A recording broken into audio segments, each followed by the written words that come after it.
इसने एक नियम बनाए हैं और उन नियम को नाम दिया गया है एंटी डिस्क्रिमिनेटरी रूल 2026। इसके नियमों की पालना ना करने पर क्या पनिशमेंट है वो पहले जान लीजिए। इसके नियमों की पालना ना करने पर कॉलेज बंद हो सकता है, उसकी मान्यता रद्द हो सकती है, यूनिवर्सिटी की मान्यता रद्द हो सकती है, या फिर जिन छात्रों पर आरोप है कि उन्होंने डिस्क्रिमिनेशन किया है, क्योंकि यहां पर एंटी डिस्क्रिमिनेशन रूल है, तो जिन्होंने डिस्क्रिमिनेशन किया है उनकी डिग्रीज हॉल्ट पे जा सकती हैं, उन्हें कॉलेज की डिग्री और यूजीसी द्वारा आयोजित परीक्षाओं में बैठने से रोका जा सकता है।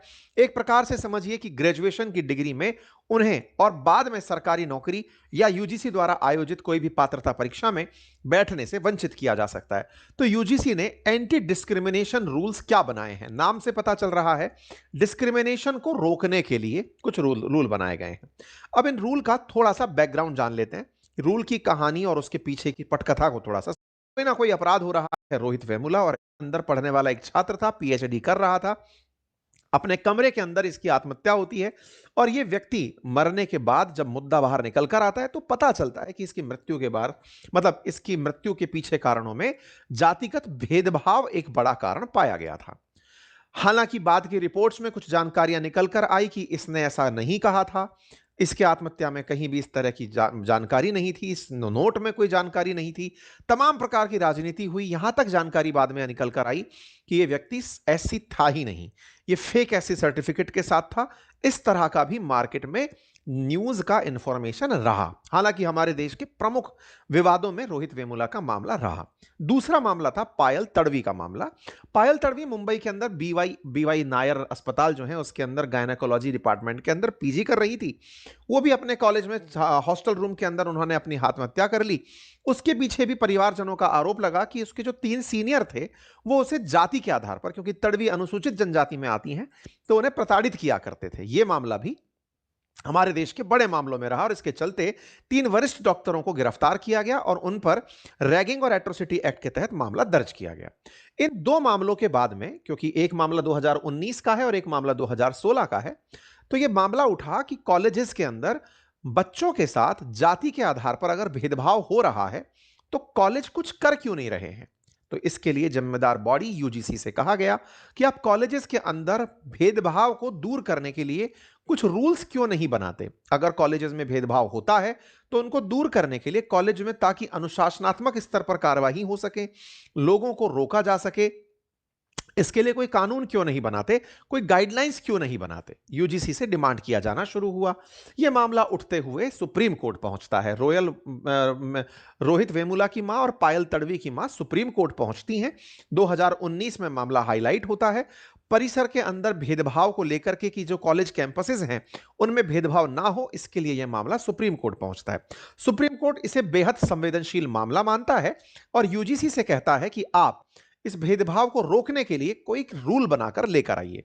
यूजीसी अपनी तरफ से वर्ष 2025 में सुप्रीम कोर्ट को बताती है कि हमने यूनिवर्सिटीज और कॉलेजेस के लिए जाति के आधार पर भेदभाव ना हो या फिर इंसल्ट ना हो, उसके लिए ड्राफ्ट रेगुलेशन तैयार कर लिए हैं। यानी वो उपबंध बना लिए हैं जिन्हें लागू करते ही हम यूनिवर्सिटीज और कॉलेजेस में जाति के आधार पर हो रहे इन भेदभावों को रुकवा सकेंगे। यहां पर एक तथ्य जान लेना बहुत ज्यादा जरूरी है और वो ये है कि हमारे देश में जातिगत भेदभाव सवर्ण के द्वारा ही अदर जातियों का होता हो ऐसा नहीं है। हमारे देश में जातिगत भेदभाव सेम जाति में भी होता है। इवन अनुसूचित जाति, अनुसूचित जनजाति में भी स्तरीकरण हो रखा है। अनुसूचित जनजाति के अंदर भी एक जाति अपने आप को दूसरी जाति से श्रेष्ठ समझती है। हमारे देश के अंदर अनुसूचित जातियों में भी इसी तरह की श्रेष्ठता का भाव पाया जाता है। यही कारण है कि फिलहाल सरकार सब डिवीजन करने के बारे में प्लान कर रही है, कास्ट के अंदर सब क्लासिफिकेशन के बारे में प्लान कर रही है, कैटेगरी के अंदर सब क्लासिफिकेशन के बारे में प्लान कर रही है कि कुछ कैटेगरी के अंदर भी अपने आप को श्रेष्ठ मानती हैं।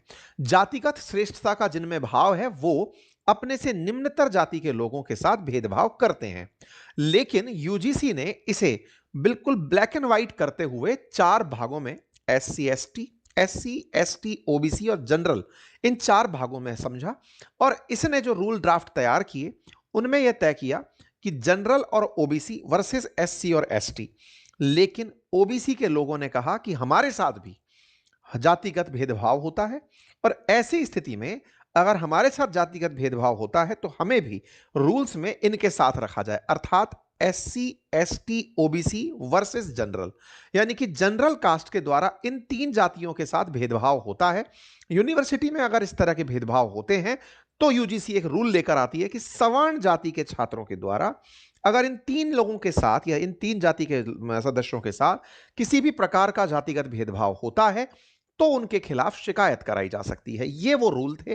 फरवरी 27 को सुप्रीम कोर्ट को सूचित किए गए।